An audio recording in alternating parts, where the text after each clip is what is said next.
Good morning, everyone. Welcome to the second webinar of the Žunić Law Academy. Today, we'll be focusing on the practical side of AI compliance under the EU AI Act. I'm Jelena Đukanović, an attorney at Žunić Law, specializing in data protection and AI. And I'm here with my colleagues, Anja Berić and Ana Krstić-Vasiljević, who also specialize in these areas.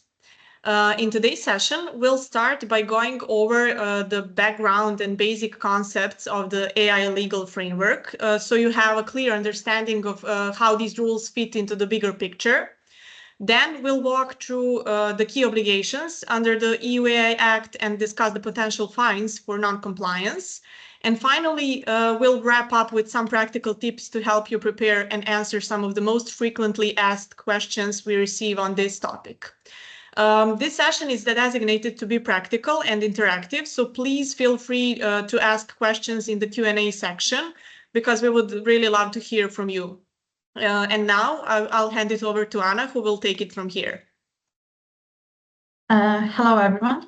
I'm Ana, and I will begin with the introductory part of this presentation, where my goal will be to help you understand the background of the AI Act, as well as the risks associated with using AI systems with a focus on employment relationships. So the adoption of the AI Act was probably one of the longest legislative processes involving extensive negotiation among EU authorities, and it was accompanied by numerous controversies. After all, this is quite understandable, considering that this will be a far-reaching piece of legislation and it will have also a significant global impact. Now, when we think of AI, the first sector that typically comes to mind is technology. However, the influence of AI extends far beyond the tech industry. It's also impacting users of AI-driven solutions across many sectors, and the number of these users is only growing and is expected to grow rapidly in the future. So we can say that one of the AI Act's key characteristics is its potential to affect a wide range of industries, not just tech industries, meaning mostly developers of AI solutions, but also non-tech sectors as users. We'll dive into these roles shortly. For now, it is crucial to recognize that understanding AI isn't just important for tech experts, but also non-tech individuals using these systems, especially considering the obligations under the AI Act, one of which is AI literacy. Now, we mentioned impacted industries.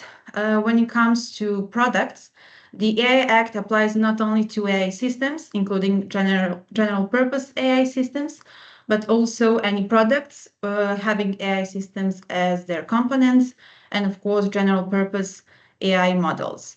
Now, the list of products that possibly fall under the scope of the Act is vast and may include everything from medical devices to toys, vehicles. Some of these fall under the high-risk AI categories, more on that later. Now, there are, of course, some sectors that are out of scope. They are mentioned here for information purposes only, such as military, defense, scientific research and development, and personal use. But the focus of this presentation will not be, of course, these sectors. Now, moving to the next slide. We have here the taxonomy of actors. This slide deals with all actors that have specific obligations under the EU AI Act. As you can see, it practically entails all imaginable roles, including affected persons, which would be us as natural persons. Now, the first group will be our focus, and these are providers and deployers. So providers are actual developers of AI systems, and deployers would be, for example, companies using AI solution in employee management process. Now, the vast majority of obligations under the AI Act actually apply to these actors. And the reason for this is that it was understood there is a need to intervene both in the earliest phase of designing an AI system, but also later in its use by deployers, which must be liable for its proper use. We can say that approach is similar to, for example, privacy by design rule, which is recognized under the GDPR. Now, what is important to note in terms of mutual relationship between providers and deployers is that if an AI provider, so a developer of the system, meets their obligations under the AI Act, the liability burden on the user is significantly reduced. This makes vendor due diligence and careful consideration of information provided by vendors to deployers an essential compliance tool.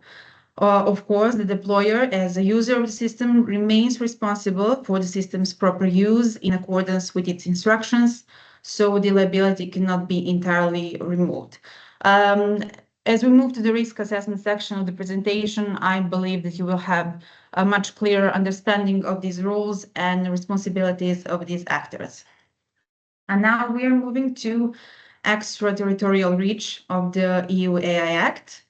Next slide, please. Thank you. So the AI Act is expected to take extraterritorial effect, again, somewhat similar to GDPR, and there are actually many points where these two overlap, such as in the risk-based approach, for example. Now, this reach results from the scope of products falling under the AI Act, because the Act applies to products placed on the market, put into service in the EU, used in the EU, or even if none of these criteria are met, then even when only the output of the system is used in the EU. There are, of course, differences between these terms, but we can know that the underlying idea was to cover all products that may in any way be related to the EU, whether because they are developed there, sold there, used there, or if their output will be used there. And this is exactly why the AI Act caused such a hype and prompted a number of international organizations, as well as other countries such as USA, China, UK, and others to expressly start regulating AI, whether through laws and regulations or soft laws such as guidelines. There are also certain initiatives to govern some matters on a global level. Now, even if you think that the reach of AI Act is not enough to affect you, we want to make sure that you understand that AI regulations are not the only regulations applicable to AI systems. So now on the next slide, we will be discussing some other legislation applicable to AI systems. Now, this legislation exists both in the EU and in Serbia. And for example, we have data protection legislation, anti-discrimination, employment, data governance, and of course, some ethical guidelines and other soft law instruments. And this is why it would be wrong to say that AI was completely unregulated before the enactment of the AI Act. Moreover, there will still be overlaps between the AI Act and other legislation, especially the GDPR, making this area even more complex. So if you are, for example, a deployer of an AI solution located in Serbia, there are still certain rules that you will need to follow, despite the lack of AI regulation in Serbia. Now, logically, one could ask, why is there a need for specific AI regulation if we already have like data protection, anti-discrimination, and employment? Well, it turns out that the protection of rights and freedoms of individuals requires enhanced protection through specific AI legislation as well, considering that other legislation applies on a case-by-case basis. And the idea of the AI Act is to apply to all AI systems and cover the possible shortages of other laws and regulations. So considering this, for now, we can say that in case you are a provider, developer of AI solution, the time to act would be now, especially if you want to compete in foreign markets. And if you are a deployer, you still need to take caution when using AI systems, as these may fall under scope of other legislation. Now, what is also important to note is that Serbia plans to fully enforce national AI law by the end of 2027.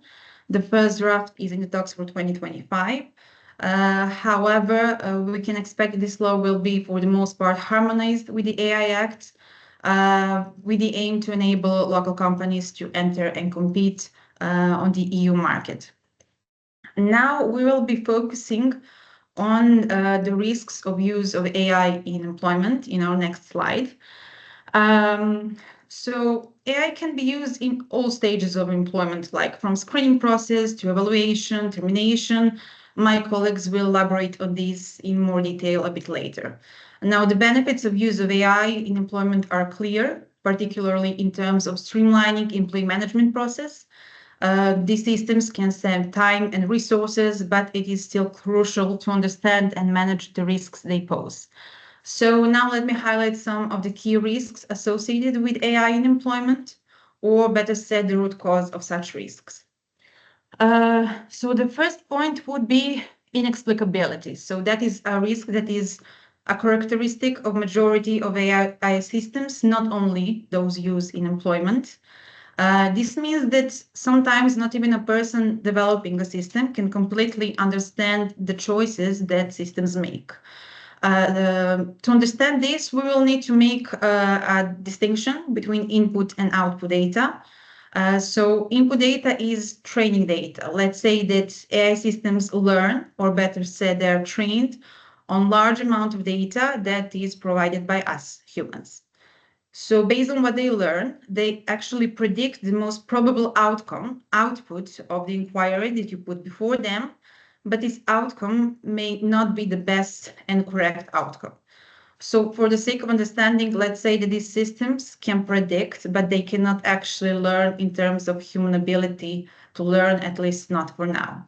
Now, when they are trained on large amount of data, sometimes it is impossible to track back their decision-making to understand what were the reasons for the output decision they make or propose. This automatically makes them risky for use in employment, where every decision related to employment must be properly explained. And this is why there must be a possibility that such system is overridden by human when needed, and that there is an adequate human supervision of its use. Now, inexplicability also leads us to biased output. You may think that AI is completely neutral, but unfortunately that is not the case.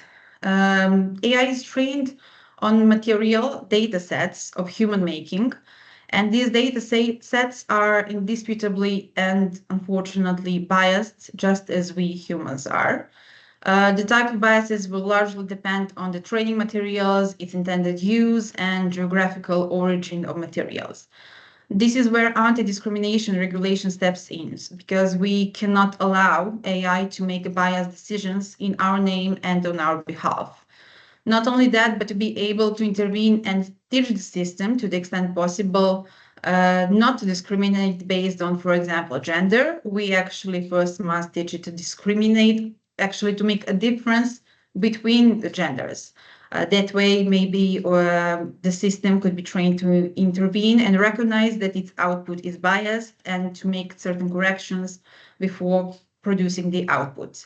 And now we also come to some overlaps with data protection legislation here, because these systems often require the use of incredibly large amount of personal data and even special categories of data, sensitive personal data under the personal data protection legislation, which will still apply in addition to and even irrespective of the EU AI Act. Now, the use of AI in workplace may also significantly affect the freedom of movement, expression, and other human rights if the system is, for example, used to monitor employees for whatever purpose, be their movement, their work, social interactions, and especially in the form of emotion recognition that will also be discussed in more detail. Finally, AI systems, although trained on materials produced by us, cannot understand concepts and contexts, such as, for example, some basic legal principles arising from employment or data protection legislation, which is why our input is a must. Now moving to the next slide, I will be mentioning a drastic example of improper use of automated decision-making system. The example is not specifically related to employment, but I believe that the conclusions can apply accordingly to all spheres, even employment. Also, we are not completely sure that this system is actually an AI system because the state authorities refuse to allow access to the algorithm, but at least we can say that it's a very complex algorithm. So I'm going to provide some basic information about this.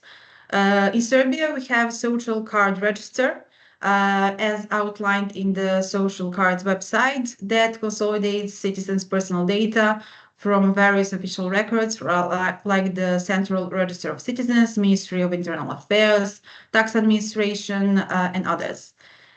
This system, can we go back to the previous slide, Anya, please? Thank you. These systems allow social workers to access this data more quickly than before. And most importantly, it generates notifications about changes in individuals' economic status and analyzes the collected data. Besides the beneficiaries, it also includes data on their family, household members, and other people in any way related to them. The system requires a compilation of like 135 data sets of personal information, which raises concerns about human rights, including issues like automated decision-making, data protection violations, disproportionate impact on certain citizens, and of course, the lack of transparency in data collection and processing. What we can see here on this slide is the assumed mode of operation of this algorithm. And the largest problem is actually the part of the far right, where, for example, in the case of a mandatory response, mandatory notification of the system, a social worker has only two options: to decrease the amount of financial social assistance or to completely revoke it. So there is no option to override system, which is the main problem. Now, on the next slide, you can see that tens of thousands of people lost their access to social benefits with no appropriate explanation just because of the use of this system. Now, according to a non-government organization representing these individuals before courts, these decisions are usually annulled because of the lack of clear explanation, be it transparency, which is why I do think that the conclusions drawn from this example can also be used in other areas like employment. So considering this, I would say that important takeaway from this part of presentation is that understanding of an AI system before putting it into use and human supervision and intervention throughout the whole cycle of its use is simply a necessity. Now, this finally leads us to categories of AI systems based on risk assessments. AI systems used in employment are classified either as prohibited or high risk. And now I will let Anya take over and help you understand the risk assessment process. Thank you, Anna.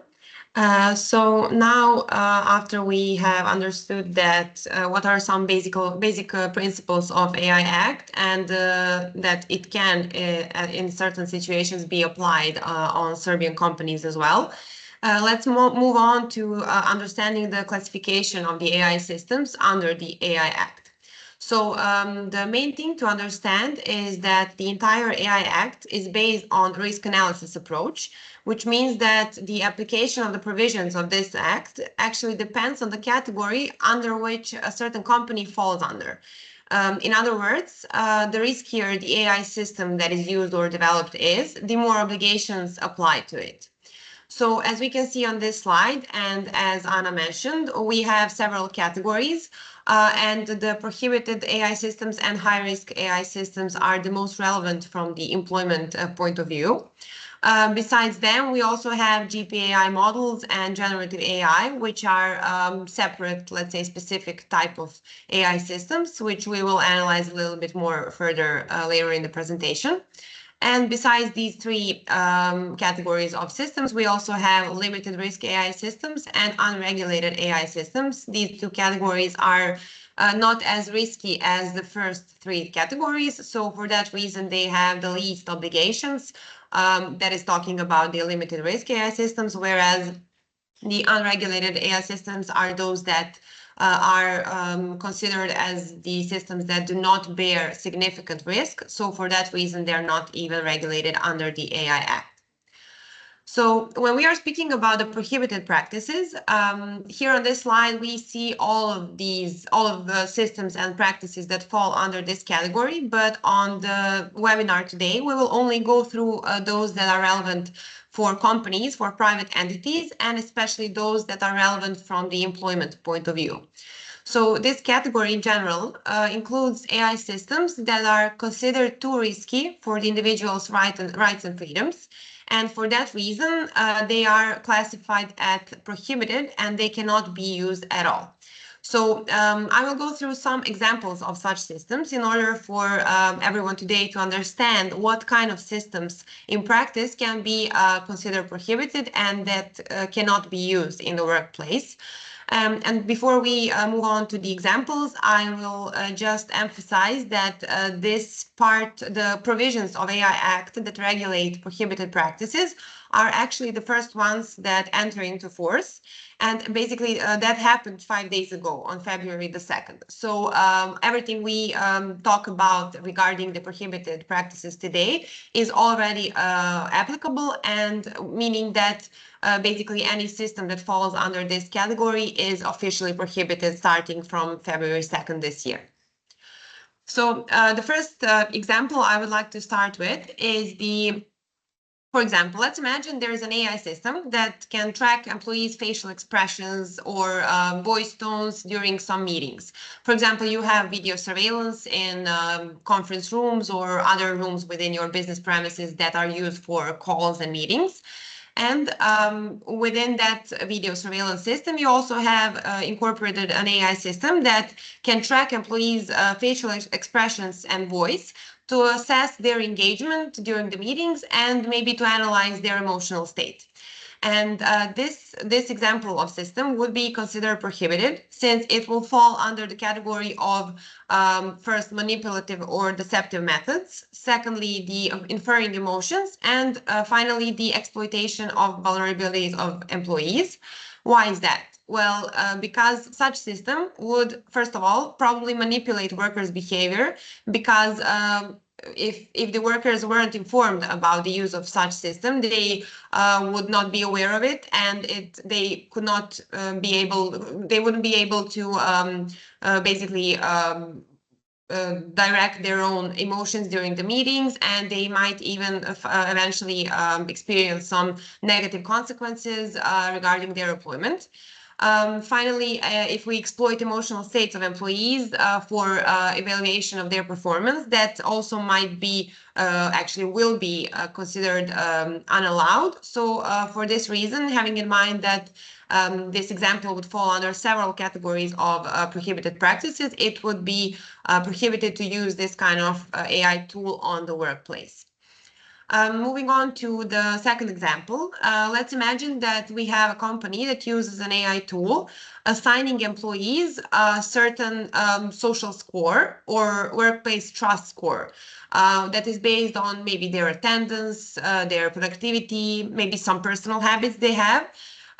Such an AI tool, if used for some prohibited practices, like for example, if we have video surveillance footages and then we detect that employees are doing certain activities during the workday, and we conduct social scoring based on their behavior and their activities, and based on that, we make a decision on whether the employee deserved a promotion, or maybe if they should be, their request for promotion would be rejected, or maybe just deciding on assigning them certain benefits or advances within the company. Such practice would be prohibited because, first of all, it will fall under the category of social scoring that is prohibited from the aspect of AI Act.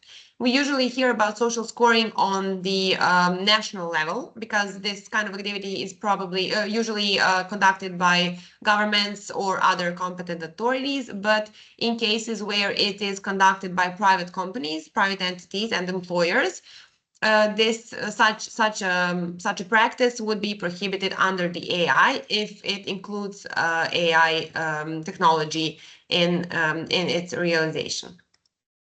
Next example of a practice that would be prohibited when talking about the workplace is using some kind of AI-driven management system that can predict which employees are going to, for example, refuse or accept overtime. Or an AI-driven system that would indirectly pressure employees to work overtime or to stay longer at work because they are basically adjusted, their shift schedules might be adjusted, or maybe because they are receiving certain notifications that influence them to stay longer at work.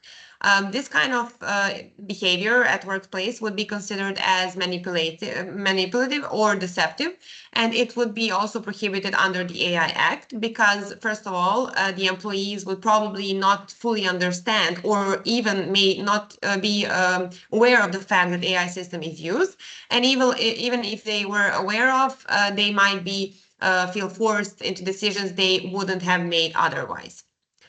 Another example might be an AI tool that analyzes employees' past performance or their personal data or activity at the workplace to predict who is most likely to maybe quit or underperform. And this might eventually lead to some biased maybe terminations or other decisions affecting the employees' rights and obligations at the workplace.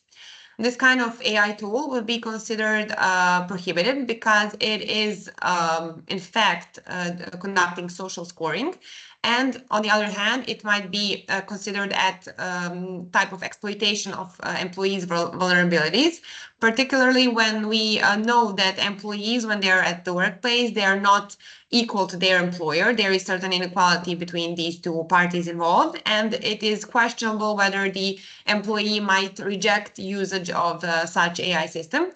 And if such AI system would maybe categorize employees or treat them based on some predictive risk factors based on employees' behavior at the workplace, that might eventually lead to some unfair and discriminatory outcomes, which would finally violate some workers' rights. So here we have the practical example of what Anna was talking about.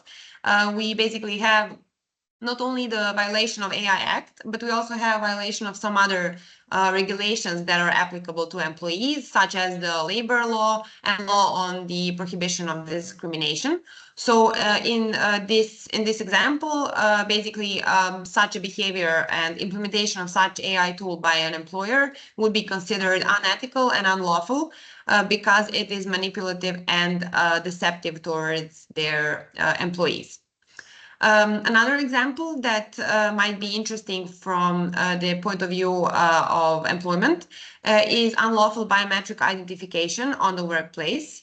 For example, if you, again, have video surveillance at the workplace, and then if you are analyzing employees' behavior in real time to detect their unproductivity or maybe the fact that they are excessively using bathroom breaks or that they are not spending their working hours working actually, and if the company decides to make certain decisions based on data that is collected by the use of such AI system, that might lead to discrimination and to social scoring again. So this practice would again be considered prohibited under the AI Act, and because it might affect the employees' rights related to their employment.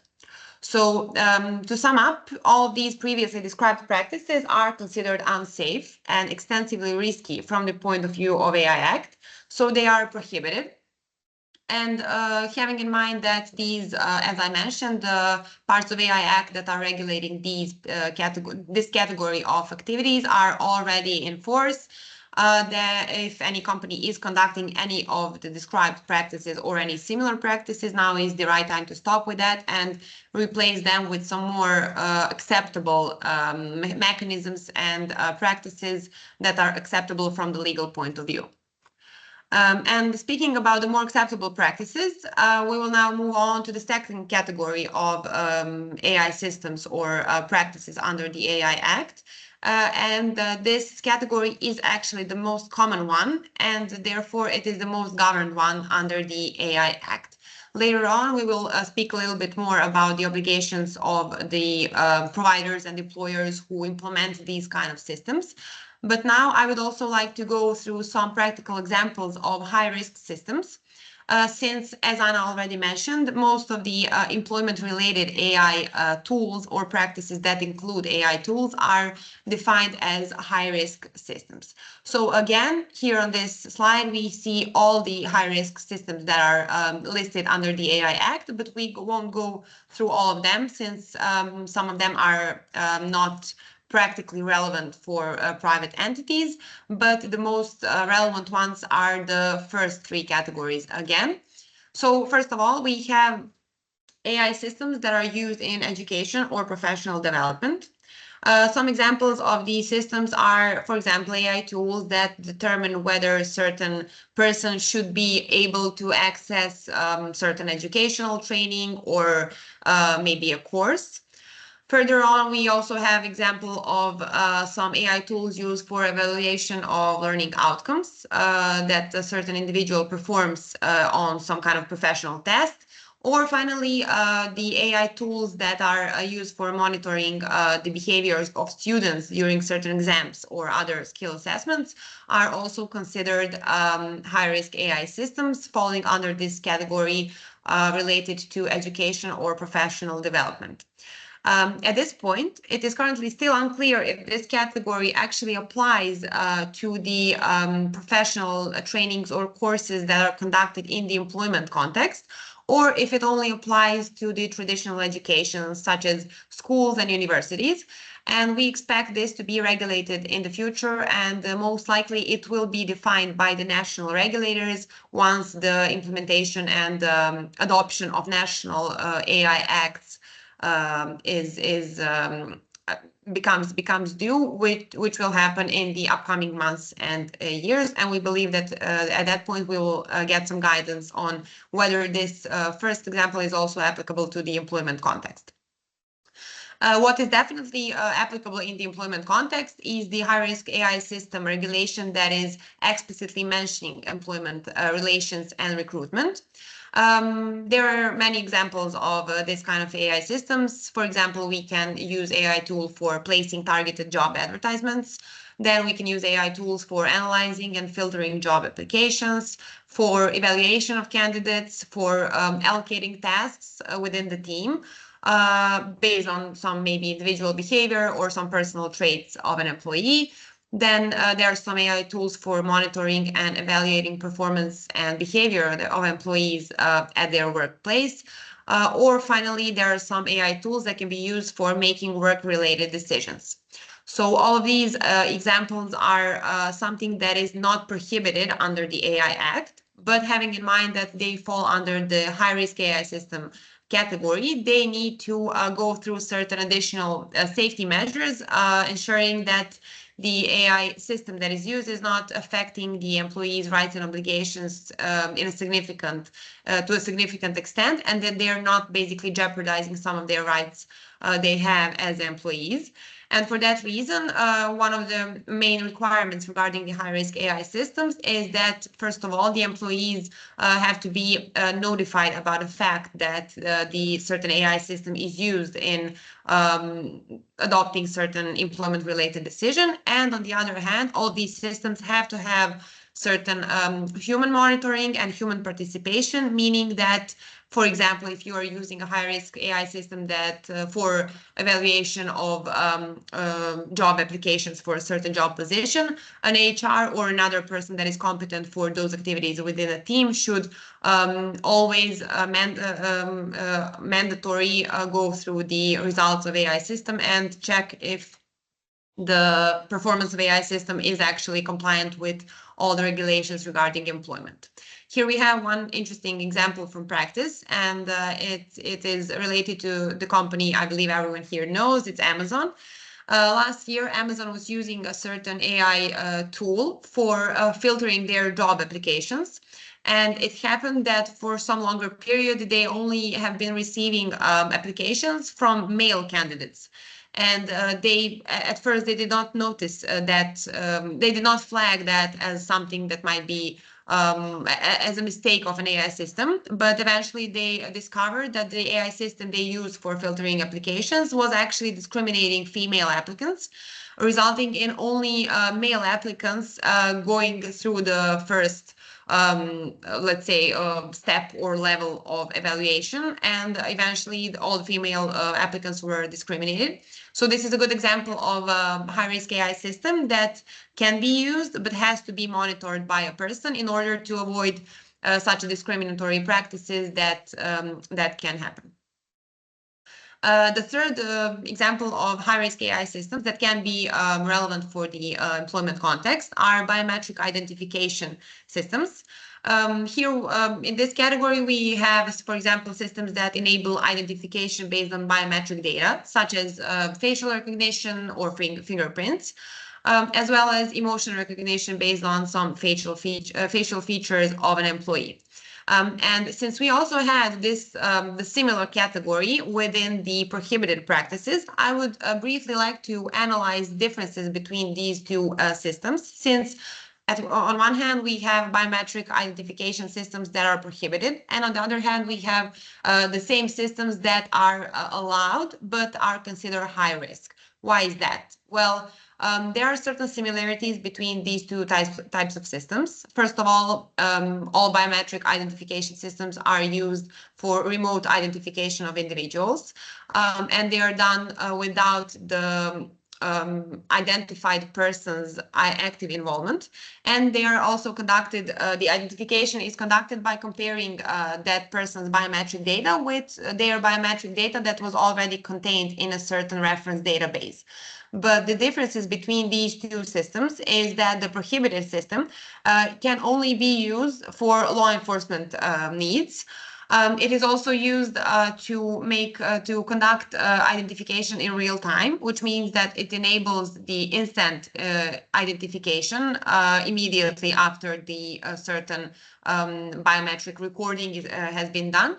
And finally, the prohibited systems are usually conducted in publicly accessible spaces, which means that they include only outside areas or some areas where anyone can come, unlike the, which actually does not include any work premises that are only accessible to certain employees or persons who actually have authorization to enter such premises. When we are talking about high-risk system that is related to biometric identification, we are talking about those systems that are used only in a private context, which means that they are used within a company, only in a company's premises. And unlike the prohibited system, in this case, we have verification instead of identification. What does this mean in practice? This means that the verification is done only for authentication purposes, which means that basically the person who is being subject to this kind of identification is identified only for giving them access to certain service or restricted access premises, or for example, accessing certain parts of the company that are not publicly available. And this is the main difference between the high-risk and prohibited systems. So in practice, if you are using certain biometric identification for any employment-related purposes, you need to ensure that you are falling under the category of high-risk and not prohibited AI systems.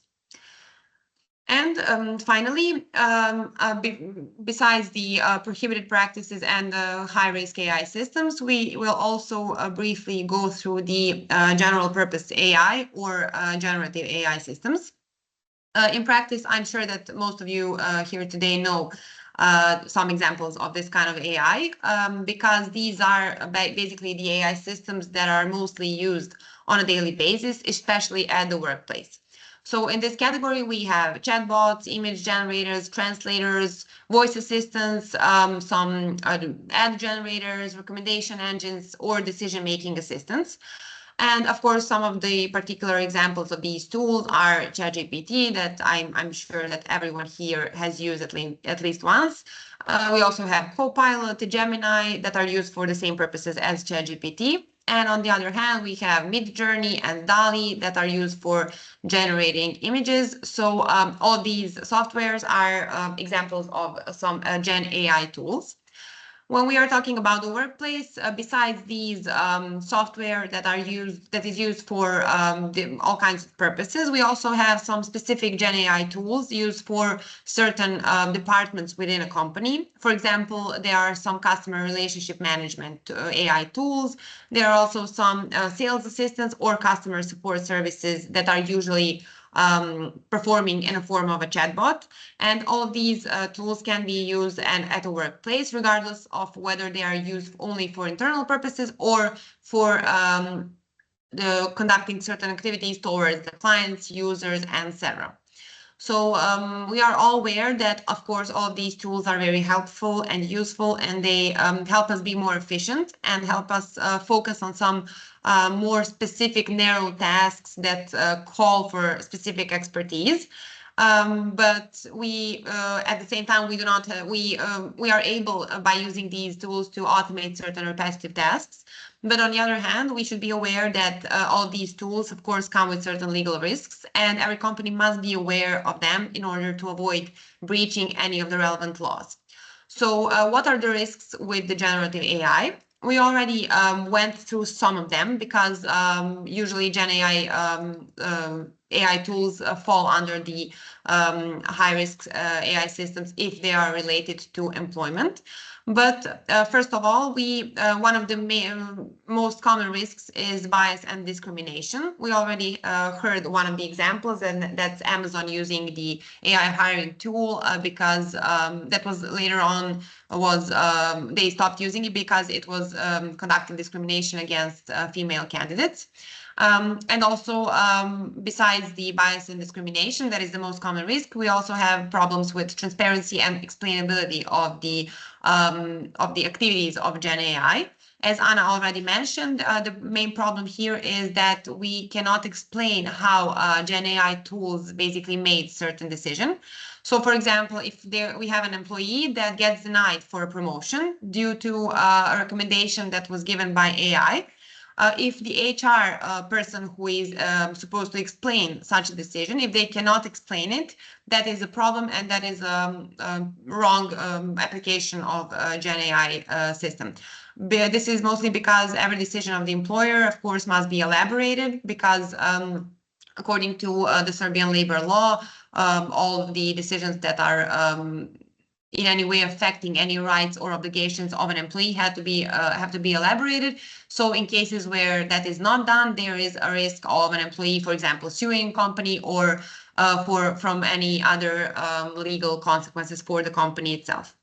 Of course, we have very narrow relationship between the AI and data protection. So, for example, if a company is using an AI tool that analyzes employee emails, then we can have a violation of privacy laws in practice. I'm sure that most of you here are very familiar with the main principles of the GDPR and the need to have proper legal ground and purpose for processing any piece of personal data. So in the context of AI, the improper use of such technology may lead to violations of the employees' rights that are related to their personal data. And finally, we also have certain risks from the aspect of intellectual property. For example, if a development team in a tech company is using AI-generated code for creating some kind of product for a client or for the company itself, the employees may not be even aware that they have implemented certain pieces of code that they did not have a proper license for. And that might eventually lead to some intellectual property infringements or any maybe lawsuits for the company. So the use of Gen AI should be very adequately monitored. And for that reason, we need to know for which purposes our employees are using Gen AI and to make sure that they understand the risks arising from such use. Thank you, Anna and Anya. So switching back to high-risk AI systems that Anya just explained in detail, providers and the deployers of high-risk AI systems have certain obligations under the EU AI Act. Here you can see a rather overwhelming list of key obligations for providers. And this basically applies to your organization if you're developing a high-risk AI system. However, our recommendation is to comply with these obligations even if the EU AI Act doesn't apply to you extraterritorially for now, because this way or another, once Serbia copy-pastes, and we will copy-paste the EU AI Act, you will have the same or very similar obligations under domestic legislation. Okay, so the first, let's see what these obligations means. The first one is the risk management system, which requires AI providers to implement a continuous, proactive process to identify, assess, and mitigate any risks throughout the system's life cycle. For instance, if a provider develops an AI-powered hiring tool that screens job applicants, they must assess risks such as bias in candidate selection, incorrect scoring, or any disproportionate exclusion of certain demographics. This is similar to the example that Anya mentioned about Amazon's tool for candidate selection. This obligation entails that you must conduct regular testing and validation to prevent discrimination and ensure fair outcomes. Data and data governance. Okay, this is very, very important because providers must ensure that training, validation, and testing data sets are representative, relevant, and free of bias. Basically, the quality of data is crucial and critical for AI systems, as any flawed or incomplete data sets can lead to unreliable results. Additionally, data sets must possess certain statistical properties that are related to the persons or groups of persons they are used for, ensuring that AI models do not reinforce any harmful biases. For example, if a provider develops an AI tool for employee productivity tracking, they must ensure that the data sources accurately reflect diverse work patterns and do not disadvantage certain employees, for example, remote workers versus in-office staff. And they must also document how data sets were obtained and cleaned in order to comply with governance standards. If you developed a similar tool for marketing purposes, if an AI tool automatically personalizes email campaigns, then the provider must verify that customer data sets are accurate, diverse, and not reinforcing any discriminatory patterns. Technical documentation requires AI providers to maintain detailed documentation on the system's design, functioning, and compliance measures.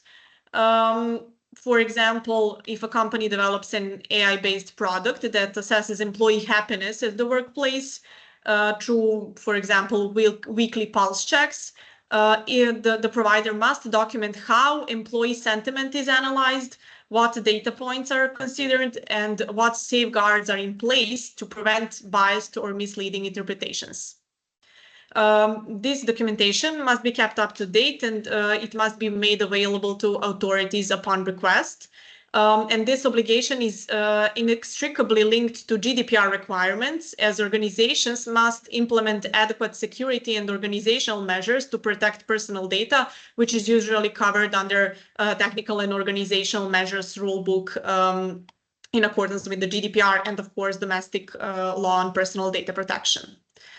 The next obligation is related to record keeping, which mandates that AI systems log their operations and decision-making processes to enable traceability and accountability.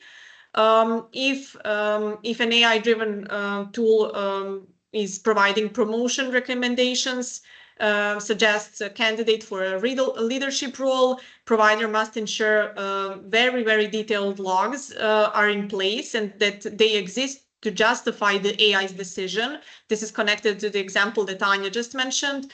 And this is crucial for audits and investigations if a decision is, for example, challenged by the employee.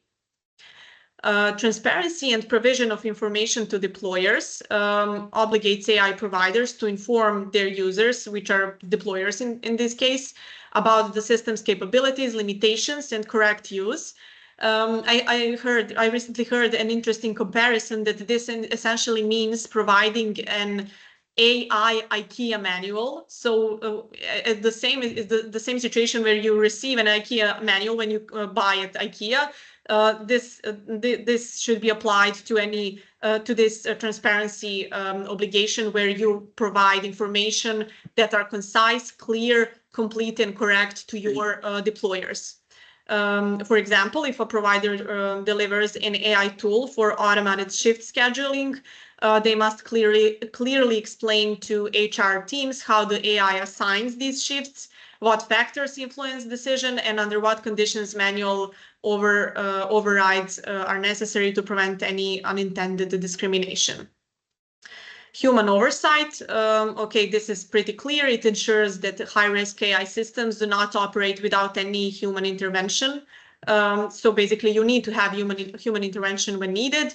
If an AI provider develops a tool for automated employee terminations based on performance analytics, they must implement mechanisms that allow HR teams to intervene and override the system when appropriate. This is similar to an example that Anna mentioned at the beginning with regards to social cards, where we didn't have any human oversight or human intervention. And this obligation, we have a very similar obligation for deployers as well, but also for providers. Accuracy, robustness, and cybersecurity require providers to ensure their AI systems are technically reliable and secure against cyber threats. We also have quality management system, which requires AI providers to establish a structured compliance and quality assurance process. Also, there is documentation keeping that mandates providers to maintain records of compliance efforts and testing results. For example, if an AI system is used for monitoring employee well-being through sentiment analysis, the provider must document how the system assesses emotions, what corrective measures are applied, and how ethical concerns are addressed. Automatically generated logs apply when AI systems automatically generate records of interaction and decisions. If a provider offers an AI-powered chatbot for internal HR inquiries, the system should log interactions to detect and correct misleading or biased responses, ensuring transparency. And lastly, registration in the EU database requires high-risk AI systems to be registered before deployment in the EU market. So if an AI provider offers an AI tool, they must ensure that it's properly registered with EU authorities, providing full transparency on its functionality and compliance with regulations. On the other hand, we have obligations of deployers of high-risk AI systems. So when companies deploy high-risk AI systems, such as AI tools that are used for hiring, employee monitoring, performance evaluation, automated decision-making in financial or other services, they have several legal obligations under the EU AI Act, and some of them are similar to providers' obligations that I just mentioned. So the first one is implementation of technical and organizational measures, where deployers must take adequate measures to ensure that the AI system is used in accordance with the provider's instructions, in accordance with the IKEA manual that I just mentioned. And this means configuring the system correctly and implementing safeguards similar to the obligations that you have under the GDPR and Serbian data protection law. That means that you will have to update your TOMS rulebook and include AI measures. You must assign human oversight, the similar rule and obligation that I just mentioned for providers. So if you as a deployer use a high-risk AI system, you must assign human oversight to competent and trained individuals who understand how the AI system works and can intervene if necessary. And this obligation is even more important for the deployers than for providers. And similarly to what Anna mentioned, with a real-life example where we had a very severe case of social cards in Serbia, where we didn't have any human in the loop oversight that could influence the final decision. You must ensure input data is relevant and representative. So when the deployer controls the input data, they must ensure it is relevant, complete, and representative for the AI's intended purpose. For example, a performance evaluation AI trained on past employee reviews should not rely solely on historical data that is biased. For instance, if certain gender was underrepresented in leadership roles, the AI might continue to favor one gender over another. You must monitor the AI system and suspend use if necessary. So if there is a risk to health, safety, or fundamental rights, then the system must be suspended, and you need to check whether it continues to perform the way you intended it to perform. You must report serious incidents. This is similar to the GDPR obligation where you have data privacy breach. So if you have any incidents such as unjustified job rejection or discrimination in the hiring decision process, or maybe incorrect financial assessment, then you as a deployer must report it to the provider, to the importer, distributor, and any relevant authorities once these authorities are appointed. You must keep system logs for at least 6 months. So this is also one similarity with the GDPR, where we have obligation to keep data processing records. So this is related to system logs regarding the use of the AI. Of course, there is a transparency obligation where you must inform both your employees and worker representatives. So if you have a union within your organization, you must inform them before putting into service or using a high-risk AI system at the workplace. And of course, you must inform individuals who are subject to AI-driven decisions, whether these are your candidates or current employees. You need to inform them in a very, very transparent manner. Similarly to the GDPR obligation to inform data subjects of the processing of their personal data, how the data is used, for what purpose, etc. This basically means that you will have to provide something like an AI notice to all your employees and candidates and other affected persons. You will definitely, in most cases, need to conduct a data protection impact assessment if the high-risk AI system processes personal data, and in the workplace relationship, you will probably process personal data. And if this poses a significant risks for data subjects, you are required to conduct the DPIA both under the GDPR and the Serbian data protection law. We talked about this at our previous session of the Žurnić Law Academy, but just a quick reminder, DPIA is a process which is used to identify and minimize the privacy risks of a project or processing activity that involves personal data.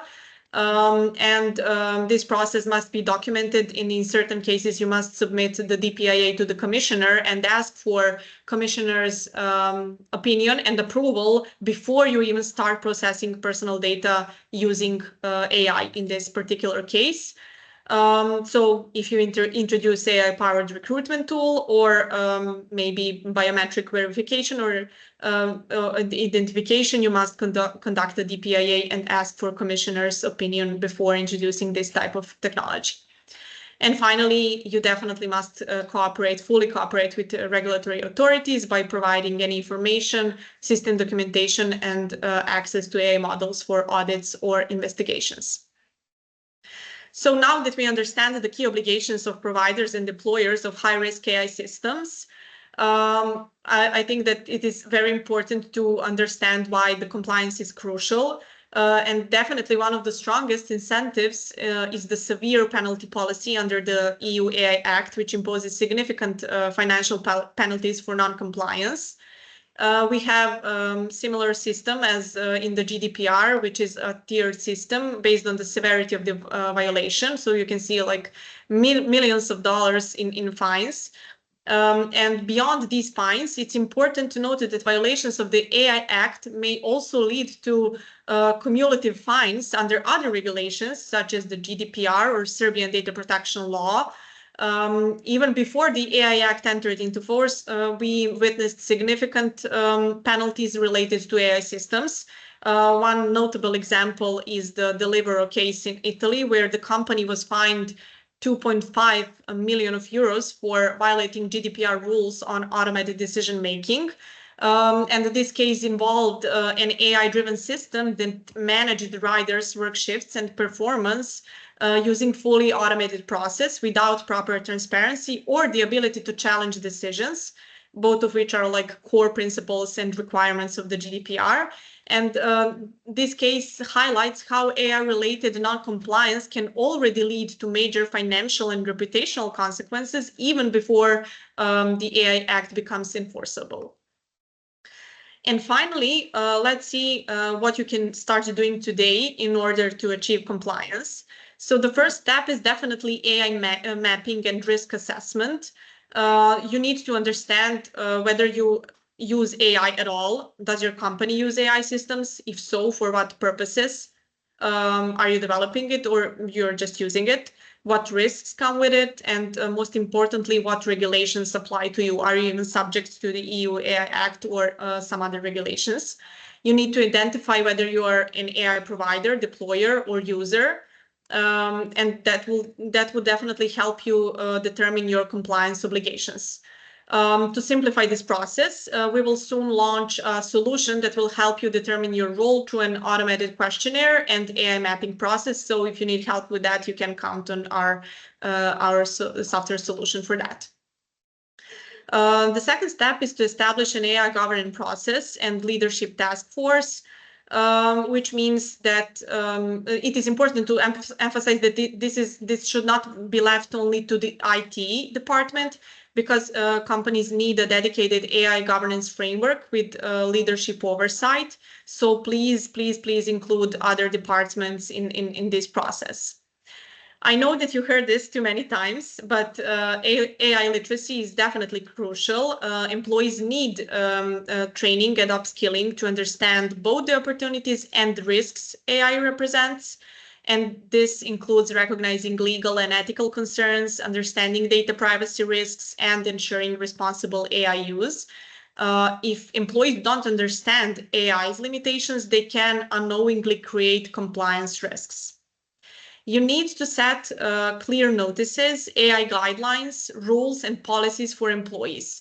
First of all, you need to create these IKEA manuals that I mentioned, whether you are a deployer or a provider. Also, you need to have in place adequate AI notices, which are similar to privacy notices under the GDPR. So if you're already compliant with GDPR, it will be easy for you to create similar notices for the AI use.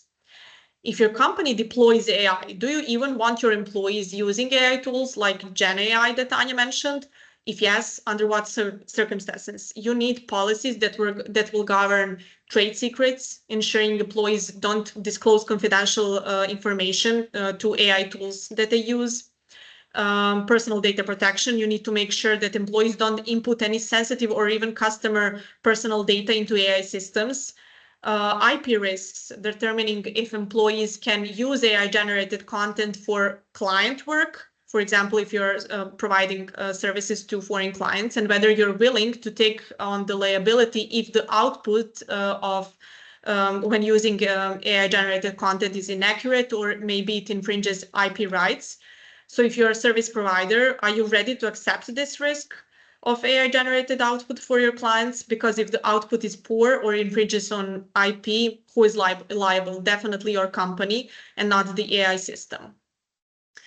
One of the most important processes that you need to start doing ASAP, which is not something that is that is very straightforward when reading the act, but it's something that we saw in practice.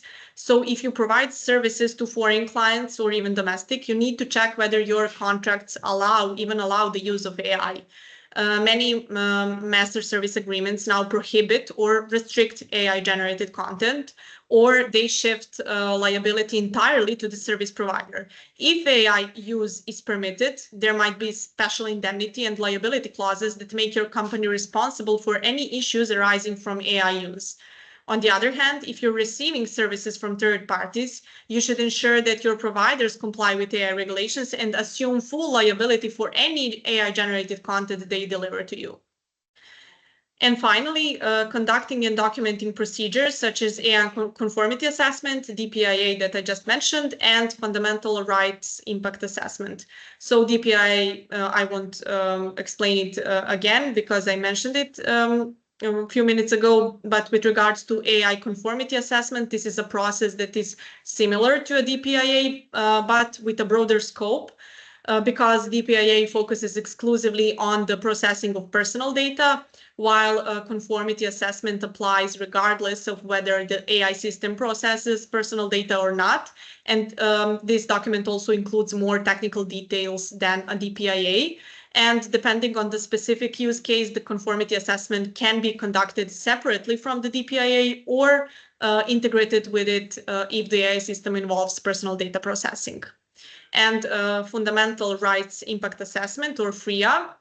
Regulators and courts increasingly expect companies to document and justify their AI-related decisions, making FRIA a critical compliance tool.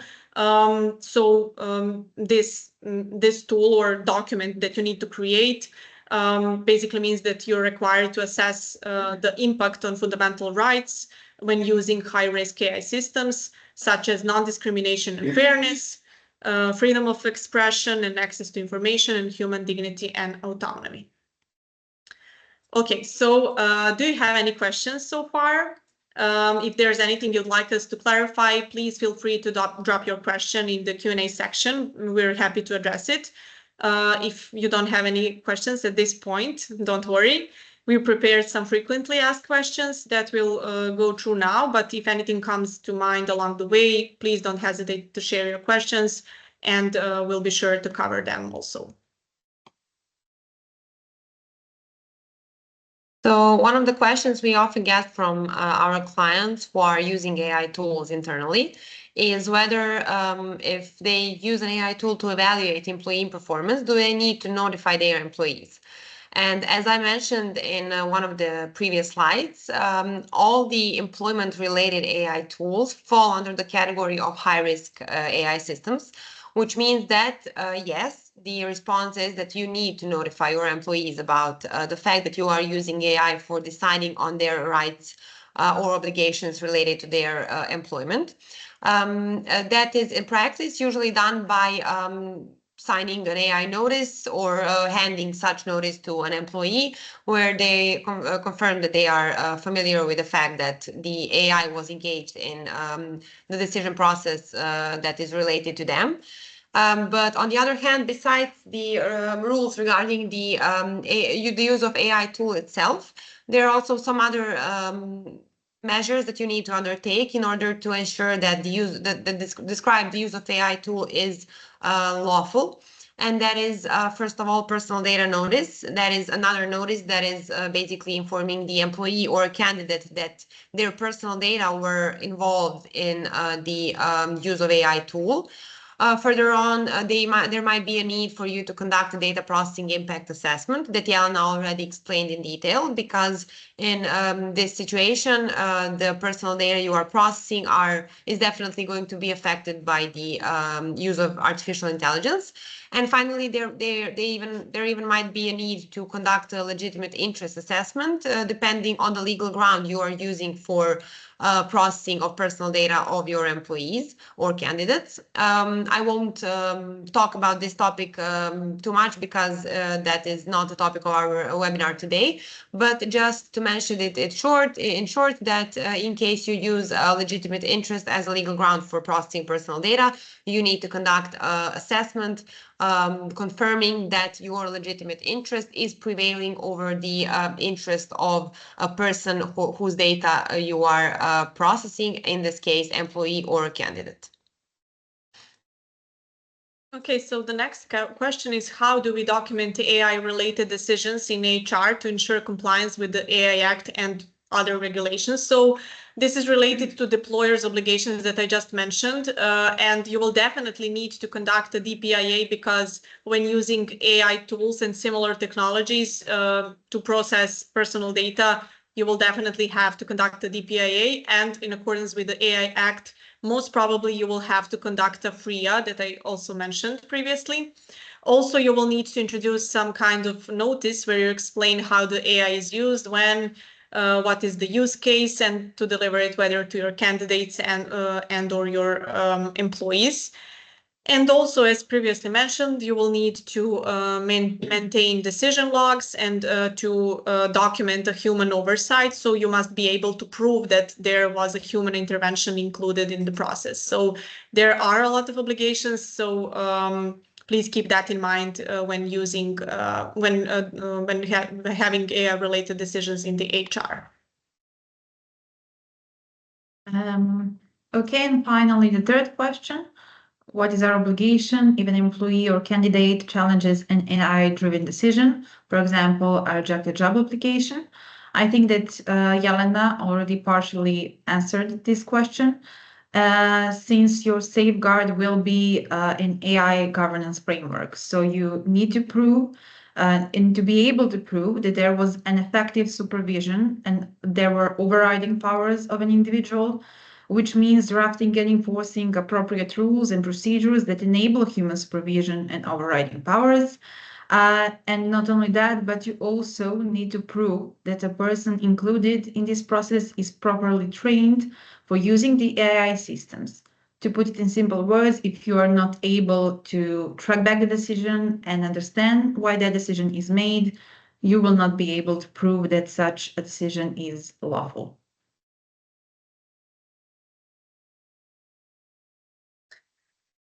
Okay. So that brings us to the end of today's webinar. We hope you found the session insightful and that it provided you with valuable takeaways. Thank you very much for your participation. If you have any follow-up questions, because at this point I don't see any questions in the Q&A, but if you have any follow-up questions or if you would like to further clarify certain topics that we discussed today, please feel free to reach out to us. And also stay connected with us for future events, because we really look forward to seeing you again soon, and we wish you a great day. Thank you so much.